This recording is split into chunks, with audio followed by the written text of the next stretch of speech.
The 1980s put a warning label on a stepladder and sold lawn darts to children. That is the whole decade in one sentence. Half of what filled your house, your school, and your grocery store would not last a single afternoon on the market today. And the funniest part is that nobody questioned a bit of it. Number 38 spent an entire decade inside medicine cabinets from coast to coast. Halfway through, there is something your teacher kept on the desk every single morning that would cost a career in about 10 seconds now. And near the bottom of this list, a birthday present so common in 1986 that parents handed it to 8-year-olds at parties without thinking twice. These are the 60 funniest things from the 1980s that are now banned. On January 2nd, 1971, every cigarette commercial in America disappeared from television and radio. President Nixon had signed the Public Health Cigarette Smoking Act the previous April, and the public celebrated what looked like a massive victory for public health. But the tobacco industry wanted the ban. Since 1967, the FCC's Fairness Doctrine had forced networks to air free anti-smoking ads alongside cigarette commercials. A 1972 study found those counter ads cut consumption by 531 cigarettes per person per year, while tobacco ads only boosted it by 95. The industry was losing on its own airwaves. By supporting the ban, tobacco companies killed the legal requirement for anti-smoking messages, saved over $200 million in annual spending, and shifted budgets to unregulated print. Smoking actually increased after the ban took effect. Scientists now call it one of the shrewdest corporate moves of the 20th century. Whole eggs were a breakfast staple in every American kitchen until Ancel Keys convinced the medical establishment that dietary cholesterol was killing people. By the mid-70s, the American Heart Association was urging your parents to limit egg yolks, and grocery stores began stocking cartons of egg whites as the safer choice. The yolk was the most nutritious part, packed with choline for brain development, lutein for eye health, vitamin D, and complete protein that a growing child actually needed. A 2020 study in the Journal of the American Medical Association found no significant link between moderate egg consumption and heart disease. Dietary guidelines quietly dropped cholesterol as a nutrient of concern in 2015, but by then, a whole generation had spent decades throwing away the best part of the egg on the advice of researchers who got the science wrong. Lawn jar-shaped corn holders with lead tips were one of those oddly aggressive kitchen tools that felt perfectly normal in the 1970s. These tiny, pointed skewers were jabbed into both ends of a steaming ear of corn so you could eat without burning your fingers. Kids loved them because they looked like tiny weapons, and parents loved them because they kept greasy hands off the dinner table. What nobody questioned was what those sharp tips were actually made of. Many holders used lead-based metals, giving them that satisfying weight and polished gleam that felt sturdy and reliable. Families stuck them into food that went straight into mouths, sometimes dozens of times per summer, without a thought about what might transfer from metal to tongue. Children chewed on them between bites, toddlers waved them around, and nobody wondered if the material was safe. Once researchers connected lead exposure to serious health effects, these cheerful utensils were pulled from shelves and banned. It is strange how something so small and silly could carry a risk that serious, hiding in plain sight at every backyard barbecue. Asbestos oven mitts were the gold standard of kitchen protection, because nothing else could handle heat the way asbestos fiber did. Grandparents slipped their hands into those thick mitts and pulled cast iron straight from a blazing oven without flinching, trusting a material used in fireproofing for centuries. Scientists still acknowledge that asbestos had extraordinary thermal insulation, resisting temperatures that would melt or char almost any modern synthetic. The mitts felt indestructible, and families used the same pair for years, passing them down like reliable tools. People trusted them because they never failed at keeping hands safe from searing heat. But every grab and every fold released microscopic fibers that floated invisibly into the air and embedded themselves in lung tissue permanently. When medical evidence became undeniable, regulators banned asbestos from household products entirely. Modern mitts use silicone and aramid fibers that work reasonably well, but engineers confirm the thermal gap between those materials and asbestos is real and measurable. The safest version was never the best, and that uncomfortable truth still lingers in kitchens everywhere. Aluminum cookware with untested non-stick coatings was the pride of every 1980s kitchen, promising easy cleanup and perfectly golden pancakes without scrubbing burnt residue from the bottom of every pan. Families loved these lightweight pans because they made cooking feel effortless, and advertisers swore the surfaces were perfectly safe for daily use. Mothers trusted them for morning eggs and evening stir-fries, genuinely believing they were preparing meals with the best technology available. But those early coatings were never properly tested for what happened when they overheated during normal cooking. When temperatures climbed too high, the surface began breaking down, releasing invisible fumes that caused dizziness, nausea, and difficulty breathing. Pet birds in kitchens sometimes died from exposure before anyone realized the deadly connection. Scientists eventually discovered these fumes contained compounds causing serious respiratory damage with repeated exposure. Regulators banned the most dangerous formulations, forcing manufacturers to reformulate their products. It is unsettling to realize how many family meals were prepared on surfaces quietly releasing toxins into the air. Lead-painted crib railings were once considered perfectly normal in nurseries across the country, their cheerful colors designed to catch a baby's eye and brighten any room. Parents painted cribs with whatever was on sale at the hardware store, never stopping to question what made those paints so glossy and durable. Babies did what babies always do, gripping the rails with tiny fists and gnawing on the painted wood during long teething nights. Nobody realized that each bite transferred tiny flakes of lead directly into their systems, building up silently over weeks and months. Lead poisoning does not announce itself loudly. It creeps in slowly, affecting brain development, causing behavioral changes, and leaving damage that went undetected until much later. Parents who thought they were providing a beautiful space for their newborn were unknowingly creating a source of invisible harm. When researchers traced developmental delays back to these painted rails, regulations banned lead in household paints. By then, countless cribs had already done their quiet damage. It remains one of the most heartbreaking discoveries of the era, a reminder that loving efforts can carry risks. Joe Camel strolled onto screens in the 1980s with the swagger of a cartoon character who had wandered out of a jazz club and into every commercial break. The dromedary with the oversized snout, leather jacket, and perpetually cool demeanor became the face of Camel cigarettes in a campaign so slick it barely felt like advertising. Kids recognized Joe faster than most politicians, and studies confirmed children identified the cartoon Camel as easily as Mickey Mouse. The commercials showed Joe playing pool, riding motorcycles, and hanging out with attractive people who seemed thrilled to be near him. The humor was subtle but effective, turning a cigarette brand into something fun and impossibly stylish. Parents laughed at the absurdity of a cartoon camel living a cooler life than anyone they knew, but health advocates were horrified, arguing that a cartoon mascot was a deliberate strategy to hook young audiences before they understood smoking dangers. Lawsuits piled up, outrage intensified, and regulators forced the campaign into retirement. Today, Joe Camel stands as one of the most notorious examples of advertising that crossed a line nobody should have needed to draw. Lead-painted wooden Venetian blinds hung in bedroom windows and living room bays throughout the 1980s, elegant fixtures nobody questioned or worried about.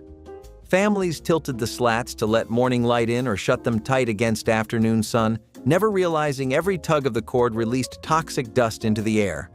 The lead in the paint made finishes durable and resistant to chipping, which manufacturers advertised as a selling point for busy households.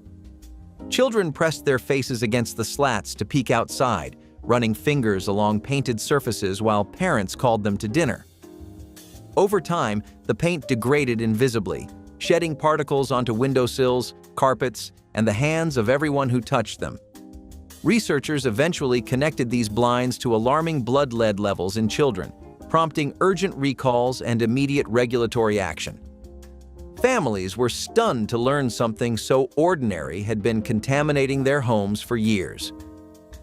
The bans arrived swiftly once evidence mounted, forcing manufacturers to reformulate and homeowners to replace what they had trusted. Today, those vintage blinds serve as a quiet reminder that danger sometimes hangs in plain sight. Wine coolers in the 1980s were the drink of choice for anyone who wanted something fruity, fizzy, and just rebellious enough to feel grown up. They lined grocery store shelves in pastel-colored bottles, promising a refreshing escape that tasted more like candy than alcohol. People brought them to barbecues, pool parties, and beach trips without reading the ingredient list. The sulfites inside were invisible preservatives doing all the heavy lifting, keeping the liquid from spoiling. But sulfites were not harmless. For some people, even a few sips triggered reactions ranging from mild headaches to severe breathing problems. Asthmatics were especially vulnerable, though most had no idea their favorite summer drink could send them to the emergency room. Families passed bottles around picnic tables while quietly ingesting preservative levels that would later be deemed unsafe. When regulators finally caught on, sulfite limits were tightened and warning labels became mandatory. Looking back, it is unsettling to realize how casually people consumed something that carried hidden risks beneath its cheerful, fruity disguise. Letting toddlers tear into gifts wrapped with ribbon and wire was a hilarious Christmas morning spectacle that every family captured on bulky camcorders without a second thought. Those beautiful packages came with curly metallic ribbons, stiff wired bows, and shiny foil edges that made presents look like department store displays. Parents handed these boxes directly to toddlers, laughing as tiny fingers grabbed anything shiny and immediately stuffed it toward waiting mouths. The wired ribbons were especially dangerous, with thin metal cores hidden inside fabric that could scratch skin if a determined toddler chewed through. Some bows had sharp wire stems, and those little spikes disappeared into piles of torn paper where curious hands could easily find them. Kids rolled around in mountains of discarded ribbons, tangling themselves in loops that could tighten unexpectedly. Today, child safety guidelines warn against wired ribbons and small decorative elements near young children due to choking and laceration hazards. What once looked like adorable chaos is now a situation requiring careful supervision and safer wrapping.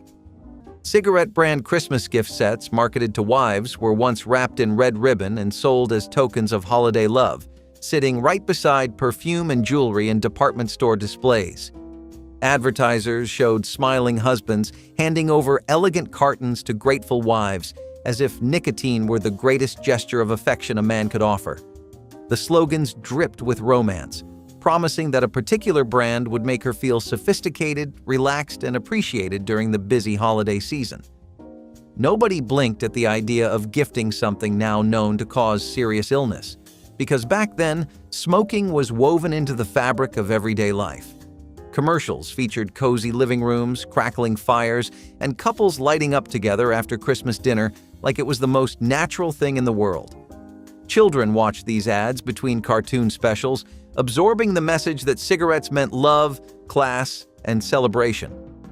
The jingles were catchy, the packaging was festive, and the warnings were nowhere to be found. Today, airing an ad that positioned cigarettes as romantic gifts would be unthinkable, a relic of an era when danger was dressed in holiday cheer and sold with a smile. So what turned those beloved memories into banned activities? Leaving homemade fruitcakes unrefrigerated for weeks was practically a holiday tradition in the 1980s, and nobody batted an eye when those dense loaves sat on kitchen counters from Thanksgiving straight through New Year. Families believed the rums soaked into every layer acted as a natural preservative, keeping the cake safe from anything that might spoil it. Grandmothers wrapped them in cheesecloth, tucked them into decorative tins, and set them out proudly for any visitor who walked through the door. Kids would sneak slices between meals, and nobody worried about refrigeration or food safety guidelines. The cakes became centerpieces and edible antiques all at once. People trusted the density and the alcohol to outlast any germ. But what nobody realized was that these conditions were perfect for bacterial growth, especially once the cake was sliced open and exposed to air. Health officials eventually caught up, issuing warnings about perishable ingredients hiding inside what seemed indestructible. Today, leaving baked goods out for weeks triggers immediate concern, but back then it was simply how the holidays worked. Radium dial alarm clocks were once the pride of a bedside table glowing softly in that unmistakable green that felt almost magical in the dim room of a 1970s home. People would brag about how they could read the hands in total darkness, never realizing that the glow came from radioactive paint brushed on by workers who were never warned of its dangers.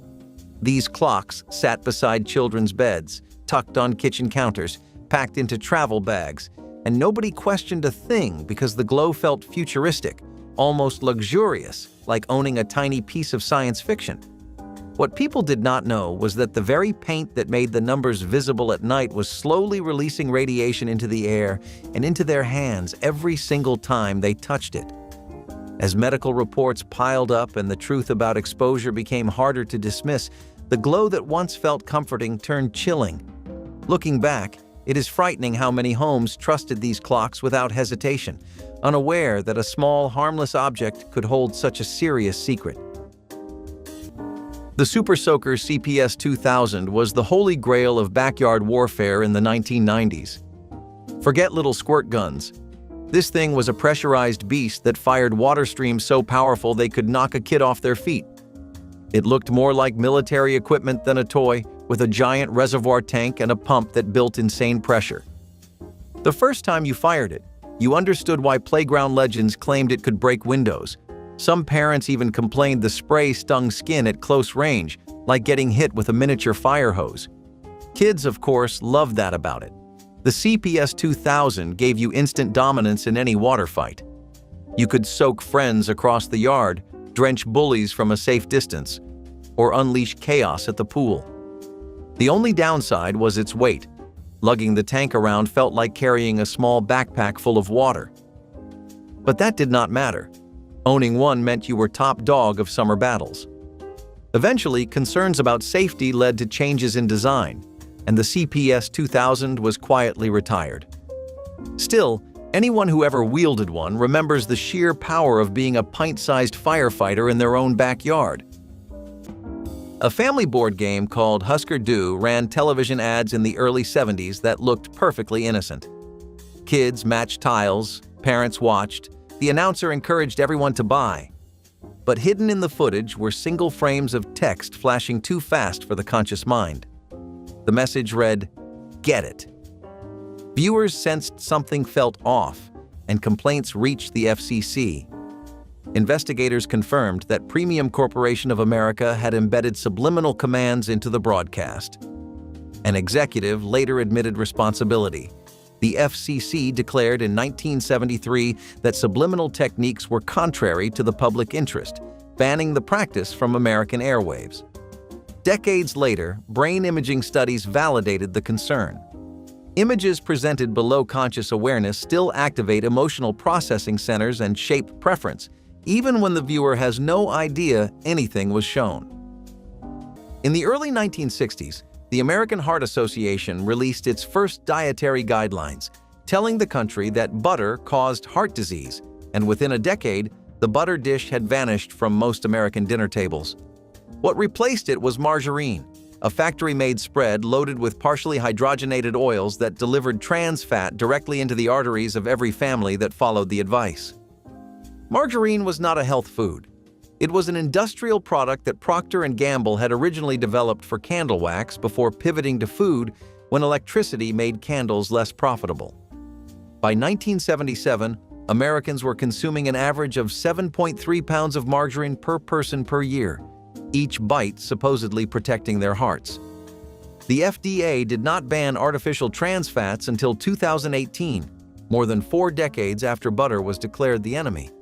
Butter had one ingredient. Margarine had a chemistry set. The wrong one won. Egg slicers with exposed piano wire blades were the kind of kitchen tool that looked like a tiny medieval torture device disguised as a breakfast accessory. The hinged frame held a row of razor-sharp wires stretched so tightly they hummed when you flicked them, and all you had to do was place a boiled egg on the base and press down for perfect slices. Kids were fascinated and could not resist running their fingers across the wires, discovering the hard way that those strings cut deeper than they looked. Parents shrugged off the occasional nick because the tool was simply too convenient to abandon. Every kitchen drawer in the 1970s seemed to have one rattling around beside the bottle opener. The problem was that the wires were completely unguarded, and when the slicer was pulled from a crowded drawer or handed to a child, fingers met blade before anyone could react. Emergency rooms documented enough injuries to catch the attention of regulators, and the most dangerous models were banned and redesigned with protective frames. Looking back, it feels absurd that a tool meant for something as gentle as a boiled egg could leave so many people reaching for bandages instead of toast. Mercury glass thermometers were something almost every family kept in a kitchen drawer or medicine cabinet, a tiny silver tool no one ever questioned. The bright metallic line moved with such precision that scientists today still call mercury one of the most accurate temperature liquids ever used in a handheld device. Doctors trusted them, parents trusted them, and readings were consistent enough that professionals relied on them for decades without seeking alternatives. That silver column expanded and contracted through pure physics, requiring no batteries, no calibration, and no electronics that could drift over time. People loved their reliability, never imagining that one crack on the bathroom floor could release a neurotoxin that lingered and seeped into corners nobody noticed. Mercury vapor is invisible and dangerous, capable of causing neurological damage with repeated exposure. When regulators banned these thermometers, it was not because they failed. It was because they succeeded using a material the world could no longer justify keeping in homes. Digital replacements work adequately, but engineers admit the precision of mercury remains difficult to match affordably. Lead-glazed ceramic mixing bowls were colorful staples of 1980s kitchens, sitting on counters with patterns ranging from cheerful florals to bold geometric designs that seemed perfectly modern. People loved the solid weight of them, how sturdy and reliable they felt during holiday baking marathons or ordinary weeknight meal prep after long days. Mothers mixed cookie dough, whisked salad dressings, and stored leftovers in these bowls without ever questioning what lurked beneath the shiny decorative surface. But the glazes that made these bowls so beautiful often contained lead, and acidic foods like tomato sauce slowly pulled that lead directly into the meal. Families consumed trace amounts with every serving, completely unaware that something so ordinary could be quietly dangerous. Children absorbed lead quickly, and effects on developing brains were severe and sometimes permanent. When testing revealed widespread contamination, regulators demanded changes that pulled the worst offenders from store shelves entirely. Today, those cheerful bowls are collector's items, admired but never used for food again. It is haunting to realize how many batches of holiday cookies carried more than sugar into growing bodies. Drop-side cribs without safety locks were once the standard in every nursery, marketed as the smartest solution for tired parents who needed to lift babies during late-night feedings. The side panel slid down smoothly, making it easier to reach a crying infant without straining your back. Families trusted these cribs completely, handing them down through generations. But the hardware that made them convenient was also dangerously flawed. Over time, screws loosened, plastic parts cracked, and rails began to detach without warning. Babies rolled toward the gap, slipped through openings that should have stayed closed, and became trapped between the mattress and the lowered side. The accidents were devastating, often happening silently while parents slept in the next room. Investigators documented case after case of infants who suffocated or strangled in cribs used without incident for years. When the federal government finally banned drop-side cribs entirely, the decision came with an urgency that shocked parents who had never considered the risk. It is haunting to think how many families placed their newborns into something so quietly dangerous. Jovan Musk commercials in the 1980s answered a question nobody had technically asked, but everyone secretly wondered about. The ads featured close-up shots of skin, whispered voiceovers, and slow-motion scenes that felt like someone wandered into a steamy foreign film. The tagline promised wearing the cologne would unlock something primal, delivered with sensuality that made living rooms feel awkward when the whole family was watching. Parents shifted uncomfortably, kids giggled without understanding why, and the product flew off shelves despite making everyone embarrassed. The humor came from how seriously the ads took themselves, treating a drugstore cologne like a potion capable of transforming ordinary people into objects of desire. Every frame dripped with exaggerated passion, every whisper promised forbidden excitement.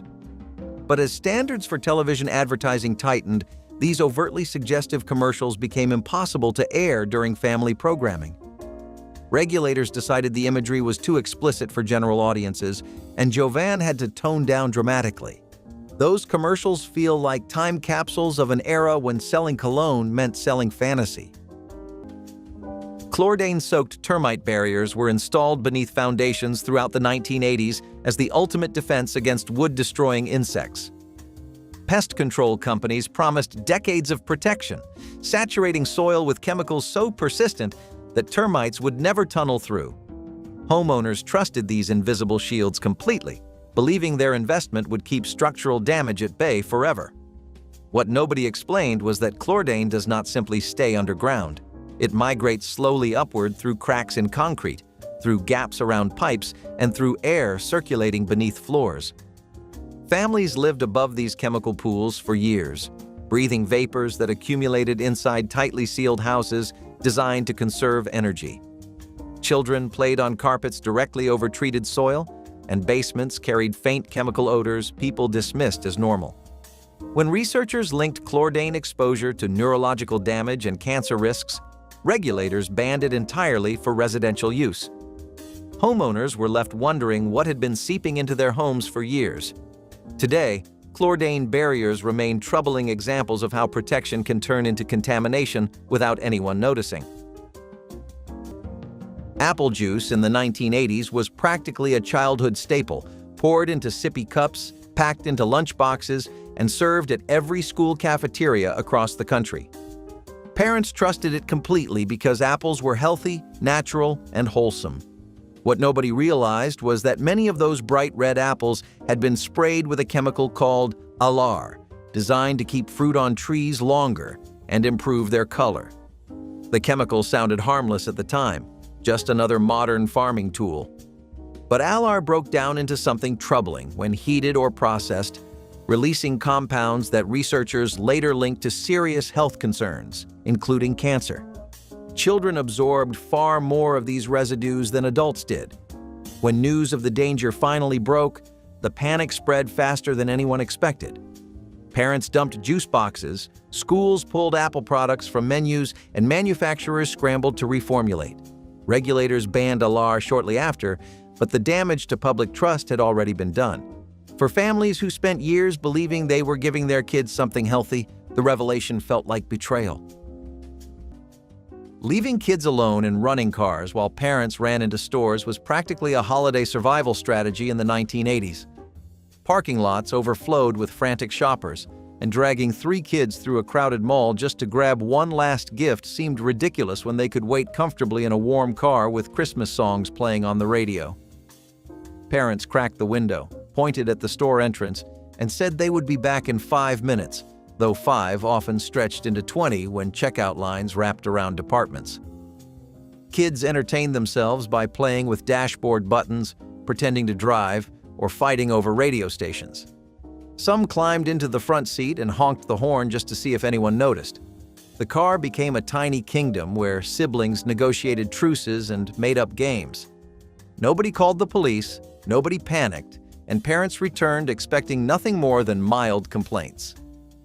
Today, leaving a child unattended in a vehicle is illegal in most states, with laws designed to prevent heat stroke and abductions. What parents once considered practical is now classified as child endangerment.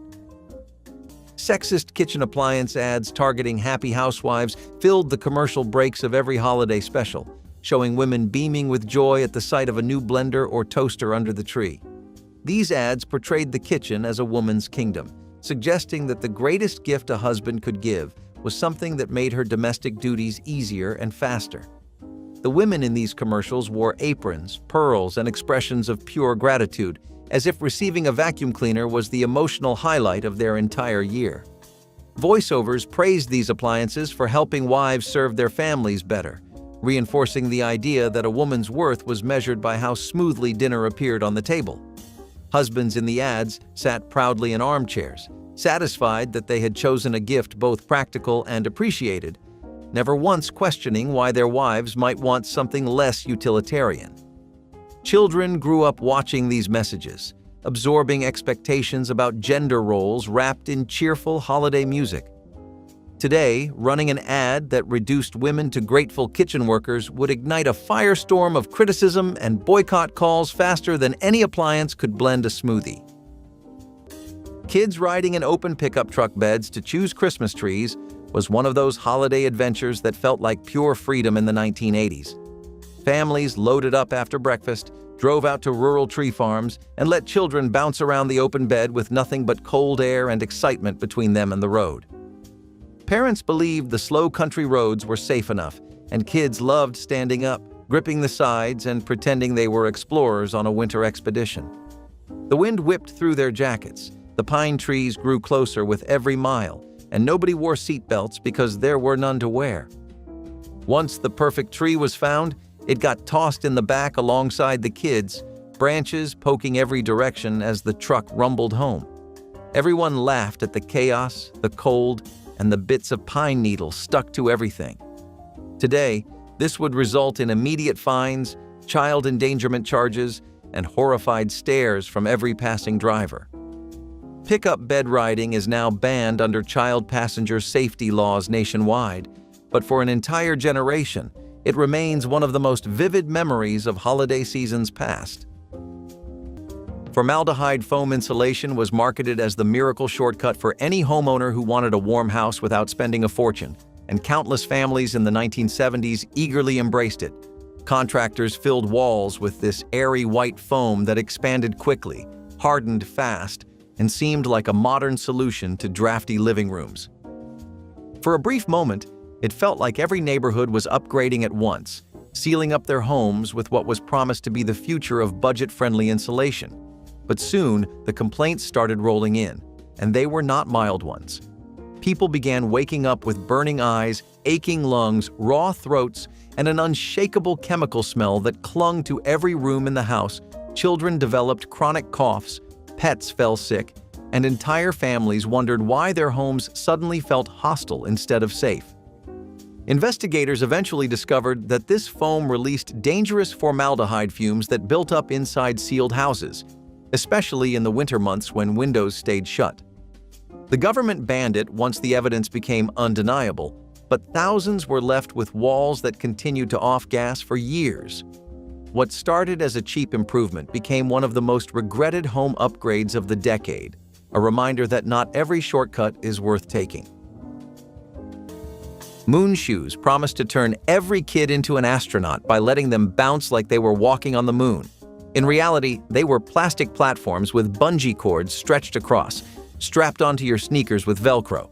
You wobbled onto them, took a few awkward hops, and immediately realized you were in trouble. The commercials showed kids bouncing gracefully across lawns. In real life, most kids looked like newborn giraffes trying to stand for the first time. Twisted ankles, scraped knees, and faceplants were practically guaranteed within the first 5 minutes of play. But that did not stop the excitement of trying them out. Kids loved the idea of having their own personal trampolines on their feet, even if it meant constant wipeouts. Parents hated them for both the danger and the noise. Every hop sent a thunderous clunk through the house if you dared use them indoors. Despite the injuries, moon shoes became a must-try fad, a weird combination of futuristic promise and guaranteed pain. They may not have launched anyone into space, but they certainly launched a lot of kids straight into the grass. National airlines put young flight attendants on camera, had them stare straight at the viewer and say, "I'm Cheryl, fly me." The double meaning was the entire point. Print versions showed the women in suggestive poses, and the National Organization for Women filed formal complaints, calling the campaign a license for passengers to harass crew on every flight. National did not flinch. Bookings climbed throughout the decade as the airline rotated different women through the same loaded script. Pan Am's acquisition of the company in 1980 finally killed the ads. Behavioral researchers have since studied why provocation sells so effectively. Ads that trigger strong emotional arousal, whether positive or negative, create deeper brand recall than neutral ones. Every protest generated free publicity worth more than the campaign's own budget. Full-fat whole milk was what the milkman delivered to your front porch in heavy glass bottles, cream rising to the top, cold enough to sweat through the cardboard carrier on a July morning. By the 80s, dietary guidelines pushed Americans toward skim, insisting the fat would clog their arteries. Schools banned whole milk from cafeterias entirely in 2012. The watery replacements were often loaded with added sugar to get kids to drink them. A study tracking nearly 5,000 children over 8 years found those who drank whole milk were 16% less likely to become overweight and 18% less likely to become obese. The fat in milk helps absorb vitamins A, D, E, and K, all of which are fat-soluble and essentially wasted without the fat that was being stripped away. The 2025 dietary guidelines finally reversed course. It took the government over 40 years to admit the milk your grandmother poured was fine.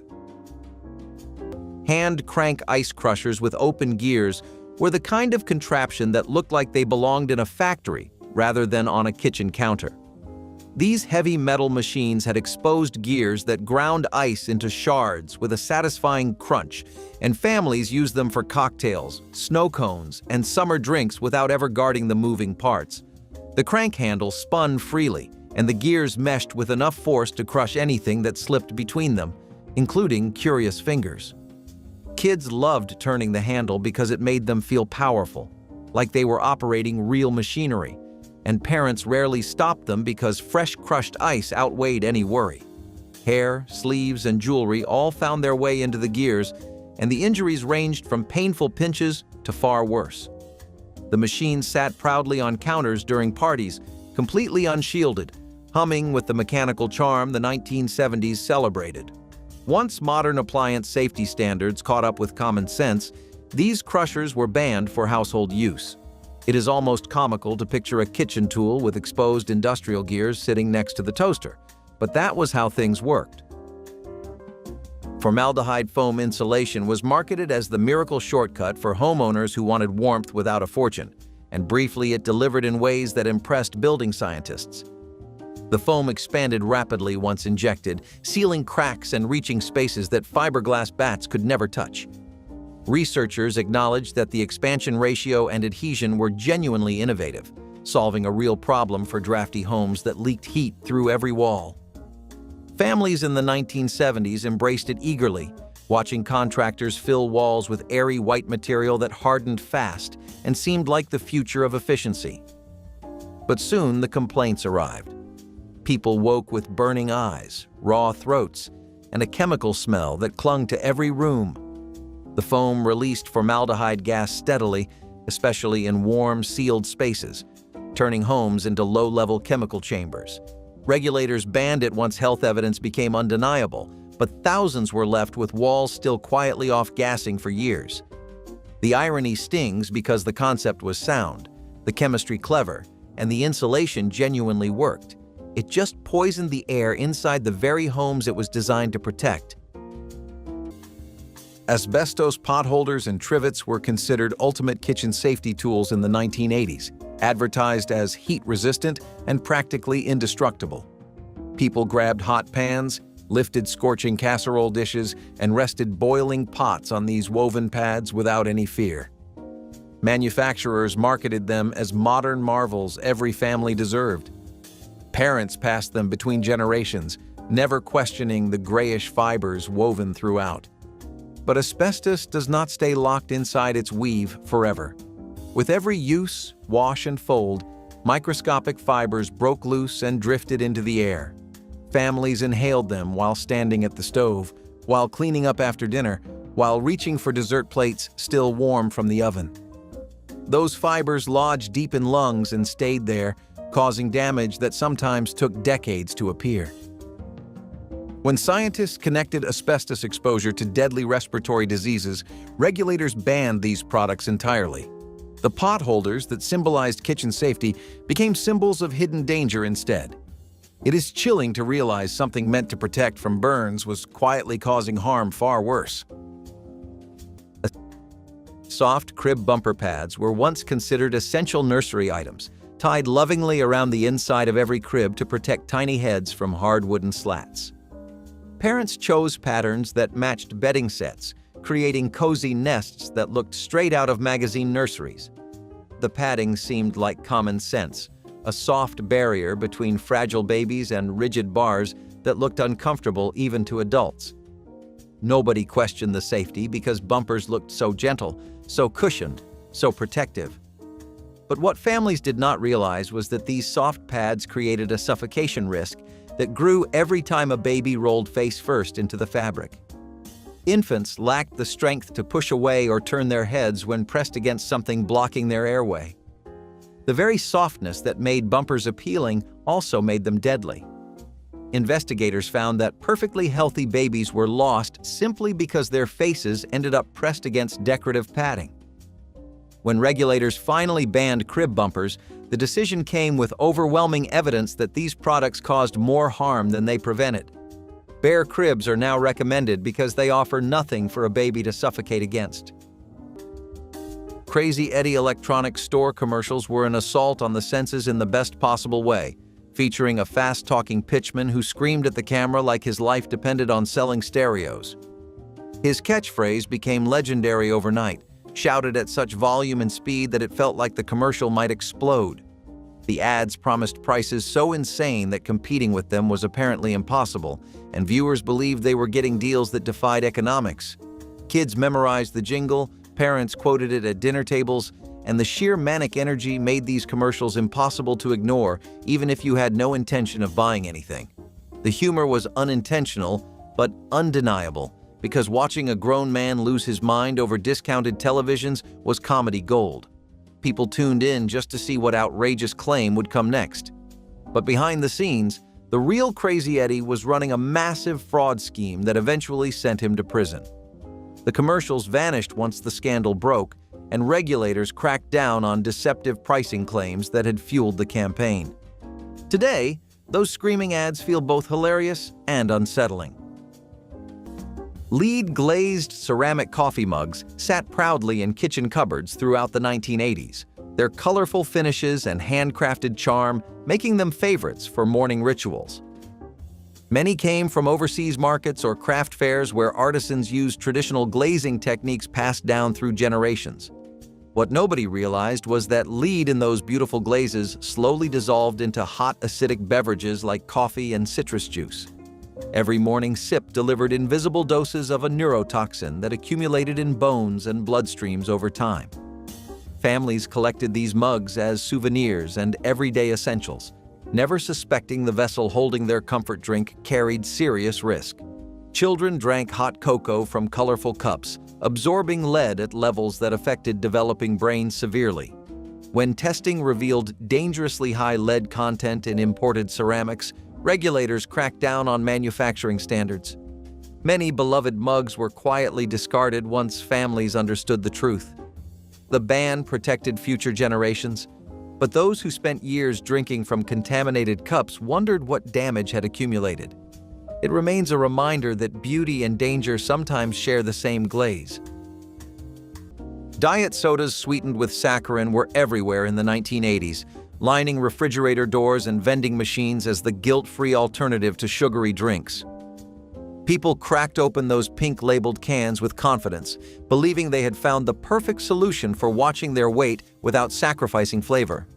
But saccharin had already drawn the attention of researchers who found disturbing results in laboratory studies linking the artificial sweetener to bladder tumors in animals. The findings were alarming enough that regulators required warning labels on every product containing saccharin, a small block of text that most people skimmed past without absorbing. Families stocked their pantries with these sodas anyway, trusting that anything sold in stores must be safe enough for daily consumption. The warning labels became background noise. It took decades before the labels were eventually removed after further studies softened the initial concerns. But for years, people drank something that officially carried a cancer warning, treating it like a harmless everyday refreshment, while science remained unsure of the true cost. Shooting bottle rockets at each other on Christmas Eve was the kind of tradition that made the 1980s feel like the Wild West of holiday celebrations. Families gathered in backyards after dinner, armed with paper bags full of fireworks purchased from roadside stands that asked absolutely no questions about age or intended use. Kids chased each other across frozen lawns, launching bottle rockets from hands, PVC tubes, and empty soda bottles while adults laughed from lawn chairs nearby. The goal was never to actually hit anyone, but the thrill came from how close you could get before your target dove behind a tree. Sparks flew in every direction, and explosions echoed through neighborhoods where other families did exactly the same thing. Singed jacket sleeves and minor burns were treated with snow and shrugged off as part of the fun. Nobody called the fire department unless something actually caught fire. Today, aiming fireworks at people is illegal everywhere, classified as assault with an explosive device in many jurisdictions. The chaos that once defined Christmas Eve is now strictly forbidden. Beer commercials featuring Santa drinking on the job were holiday staples that aired without a hint of controversy in the 1970s. Advertisers loved pairing jolly old Saint Nick with a frosty mug, implying that even the busiest man in the world needed to unwind with a cold one after a long night of deliveries. These ads showed Santa cracking open bottles by the fireplace, raising a toast with grateful homeowners, or even sneaking sips between chimney stops. The humor was simple. If Santa trusted this brand, surely it was good enough for everyone else gathered around the television. Nobody worried about the message it sent to children watching alongside their parents because alcohol and holiday cheer seemed naturally intertwined. Taglines joked about reindeer waiting impatiently or Mrs. Claus pouring refills at the North Pole. It all felt harmless, festive, and funny. Today, depicting Santa consuming alcohol in a commercial would trigger immediate backlash from parent groups, regulators, and advocacy organizations who understand how easily such images blur the line between celebration and promotion of drinking. Spraying fake snow indoors without any ventilation was one of those holiday rituals that made living rooms look like winter wonderlands while quietly filling the air with something far less magical. In the 1980s, families grabbed aerosol cans of artificial snow and coated windows, mirrors, and Christmas trees without opening a single window or turning on a fan. The hissing sound of the spray became part of the festive soundtrack, and the sweet chemical smell was simply accepted as the scent of the season. Kids loved watching the white foam settle onto glass, creating frost patterns that looked almost real. Parents aimed the cans at every reflective surface, layering the effect until the room sparkled. Nobody thought about what they were breathing in or how long those particles lingered in the air. The propellants and chemicals inside those cans could irritate lungs, trigger headaches, and build up in enclosed spaces faster than anyone realized. Today, safety codes require ventilation for any aerosol use indoors, and many older formulas have been banned entirely. But in the 80s, a cloudy living room just meant Christmas was finally here. Recalled aluminum wiring connectors were once hailed as the budget-friendly alternative during the wiring shortages of the 1970s, and countless new homes relied on them. Builders loved them because they were cheap, available, and easy to install, and homeowners loved them because nobody complained about a lower electrical bill. But the flaws were already quietly forming in the walls where nobody could see them. Aluminum expanded and contracted far more than copper, and over time these movements loosened the connections that held everything together. A loose electrical connection is not a small problem. It sparks. It overheats. It quietly melts the surrounding material until one night the wall bursts into flames with no warning. Families across the country were stunned when investigators pointed to the same cheap connectors again and again as the hidden culprit. House fires that seemed accidental were suddenly part of a much bigger pattern. When the recalls finally came, they came with urgency, because by then, too many homes had already paid the price. It is unsettling to think that something so small, something meant to keep the lights on, could bring an entire house down. Slap bracelets looked innocent enough, just colorful fabric bands covered in neon designs, waiting to curl around your wrist. You straightened the metal strip inside, gave it a smack against your arm, and snap! It coiled tightly in place with a satisfying smack. On the playground, it was like a fashion statement and a game rolled into one. Kids collected dozens in wild patterns, zebra stripes, holographic sparkles, cartoon prints, and traded them like baseball cards. But underneath that thin fabric was a sharp metal spring just waiting to cause trouble. As the covers wore down, the metal started poking through, cutting wrists and scratching skin in ways nobody expected from a fun accessory. Teachers quickly banned them from classrooms, partly because of the injuries and partly because kids spent more time slapping bracelets than paying attention. Parents called them dangerous. Kids just called them awesome. The sting of a well-placed slap was part of the appeal. It was jewelry with an attitude. Even though they were pulled off shelves, slap bracelets remain one of the most iconic 1990s fads. Looking back, they were equal parts stylish and hazardous, which pretty much sums up the decade itself. Between 1967 and 1970, the FCC's Fairness Doctrine forced American networks to air free anti-smoking spots alongside cigarette commercials. These were not gentle reminders. They showed the tar accumulation from a single pack, the slow narrowing of airways that no filter could prevent. A Marlboro cowboy would appear during a break, and minutes later, viewers saw what that smoke did to human tissue. The contrast was brutal, and smoking dropped roughly 7% in 3 years. Internal memos from Philip Morris and R.J. Reynolds confirmed that executives tracked every percentage point and understood the counter ads were winning. When the broadcast ban took effect in 1971, the Fairness Doctrine no longer applied to cigarettes. The anti-smoking PSAs vanished overnight. Consumption climbed almost immediately.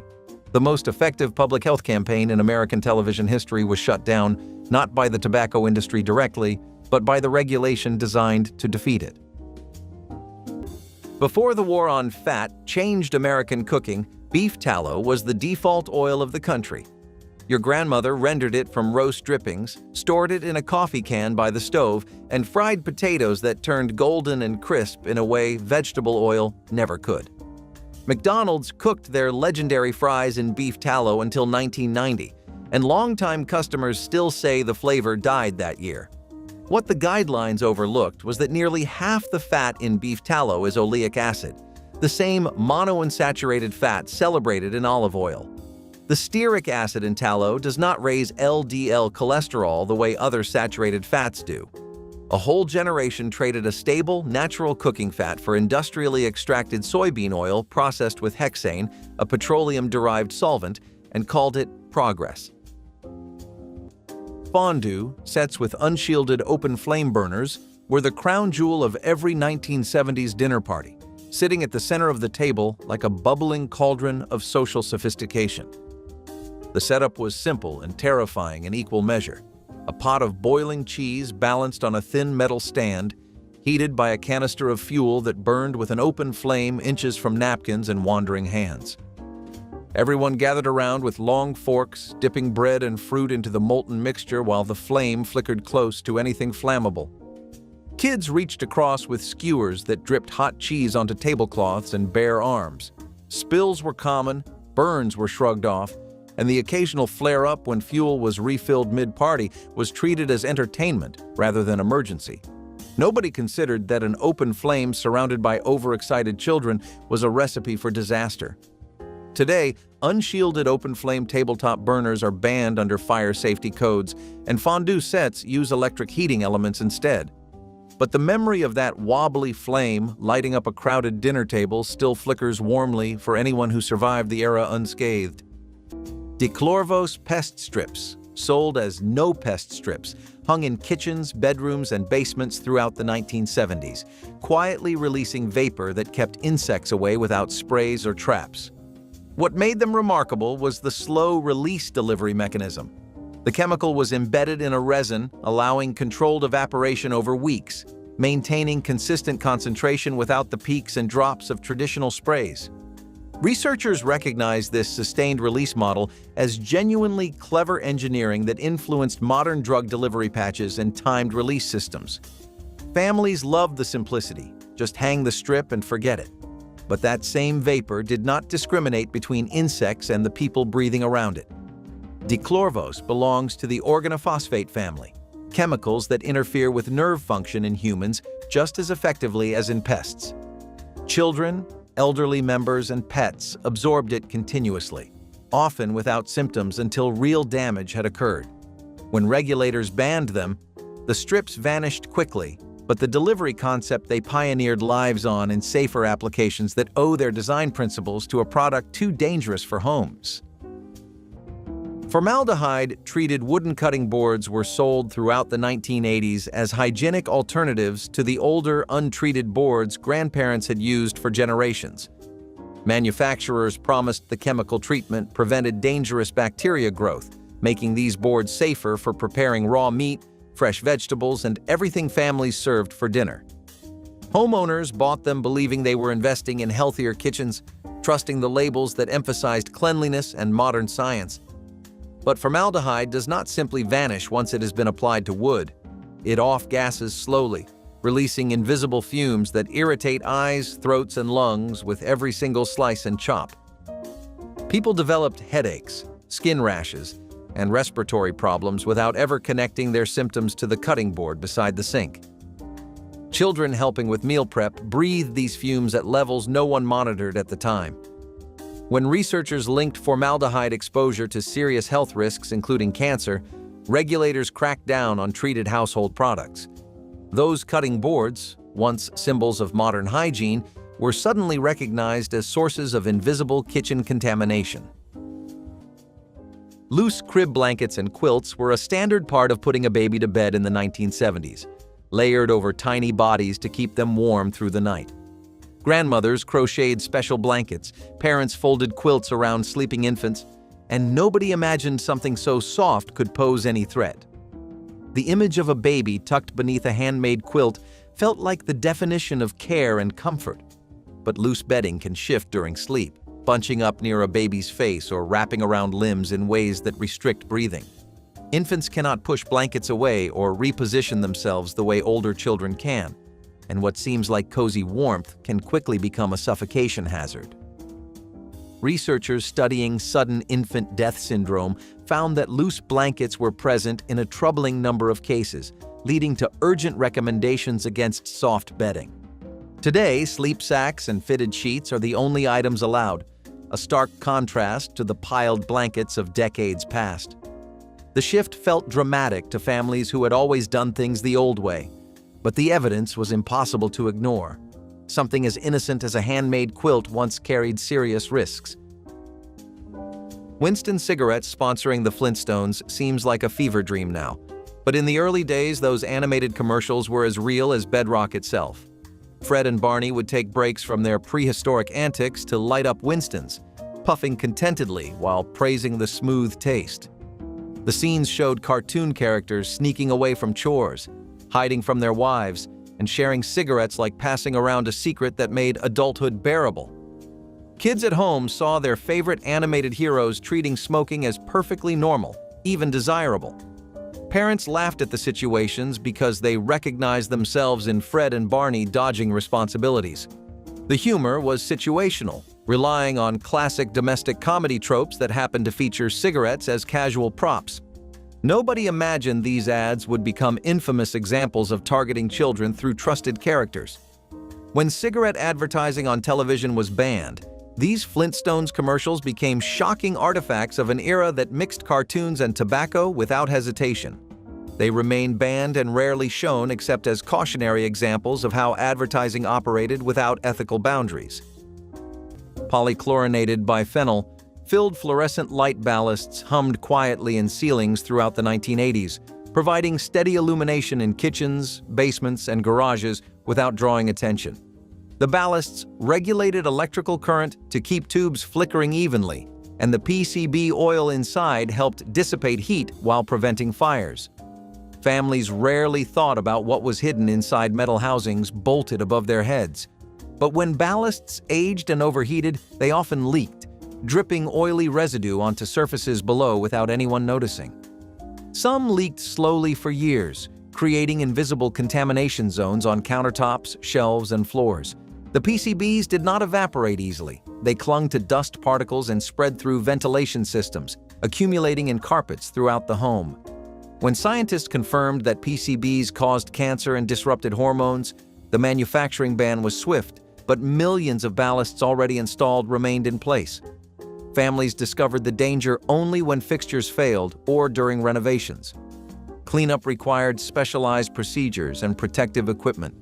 Today, those old ballasts stand as proof that even simple overhead lights can harbor secrets. Fresh squeezed orange juice from roadside stands and farmers' markets was a beloved ritual in the 1980s, especially in citrus regions where fruit seemed to fall straight from the tree into your glass.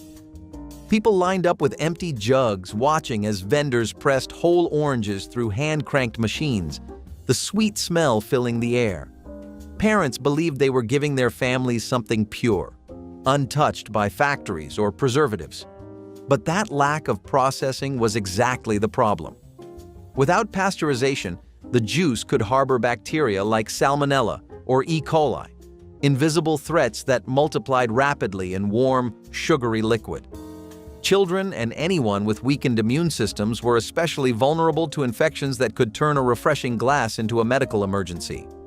Health departments eventually cracked down on unpasteurized juice sales, requiring heat treatment or prominent warning labels. The once charming roadside tradition became tangled in regulations designed to protect the customers who loved it most. Today, that simple glass of fresh squeezed juice carries safety rules that would have seemed absurd to families who trusted every drop. Kids drinking from the shared eggnog ladle at parties was one of those charming moments that made adults smile and reach for cameras in the 1980s. Punch bowls filled with creamy eggnog sat on dining room tables, their sweet cinnamon scent drawing children like magnets. Kids grabbed the communal ladle, took a sip directly from it, made a face at the unusual flavor, and dropped it back into the bowl for the next person. Some double-dipped multiple times throughout the evening, their germs mingling freely with raw eggs and cream sitting at room temperature for hours. That same ladle passed through dozens of hands, touched countless lips, and returned to the bowl after every curious taste. Grandmothers encouraged seconds, while parents chatted in other rooms completely unconcerned. Today, raw egg drinks are heavily discouraged, and communal serving utensils touching mouths horrify health inspectors. Food safety codes now require individual servings and temperature controls that would make traditional eggnog service nearly impossible. What symbolized holiday generosity is now considered a recipe for foodborne illness. Toy gun ads encouraging real combat for boys dominated Christmas commercial blocks, showing young children charging through backyards with plastic rifles and shouting battle cries. These commercials promised authenticity, bragging about realistic sounds, lifelike designs, and mechanisms that mimicked actual firearms. Boys were told to gear up, take aim, and defeat imaginary enemies in scenarios that blurred the line between play and genuine conflict. Parents watching saw nothing unusual, because toy guns were simply part of childhood, handed down through generations. The ads featured military imagery, camouflage outfits, and language that glorified combat as exciting, heroic, and undeniably masculine. Nobody paused to consider how these messages shaped young minds. Voiceovers urged kids to ask for these toys by name, and stores stocked shelves high with options ranging from pistols to machine guns. Today, advertising that glamorizes weapon play for children would be pulled from the air before the first commercial break ended, rejected by networks and criticized by groups alarmed by the connection between play violence and real-world consequences. Using exploding Christmas crackers with gunpowder charges was the kind of holiday tradition that made every dinner table feel like a tiny fireworks show. In the 1980s, families passed around brightly wrapped tubes that popped with a bang loud enough to make the dog run for cover. Kids pulled the ends with their cousins, laughing as paper crowns, tiny toys, and terrible jokes spilled out amid a puff of smoke. The louder the crack, the better the cracker, and some imports packed enough punch to leave ears ringing. Nobody questioned what made them pop so dramatically, and parents handed them to toddlers without a second thought. The smell of burnt paper mixed with the aroma of holiday dinner, and everyone treated the little explosions as harmless fun. But the gunpowder-style charges inside these crackers carried real risks. from burns to hearing damage to unexpected fires when sparks landed on tablecloths. Regulators eventually restricted the explosive content allowed in consumer crackers, and many of the louder versions disappeared from store shelves entirely. Today, a Christmas cracker barely whispers compared to the bangs that once echoed through 80s dining rooms. Chemical toilet bowl cakes with banned disinfectants were once found in every bathroom, tucked under the rim of the toilet like a secret cleaning assistant. They promised powerful sanitizing results, bright colors, fresh smells, and a sparkling bowl with no effort at all. Ads showed families proudly popping them into place, believing they were protecting their homes from germs. What they were actually doing was filling small, poorly ventilated bathrooms with toxic fumes. The chemicals inside these cakes reacted with air and moisture, releasing vapors that irritated eyes, throats, and lungs.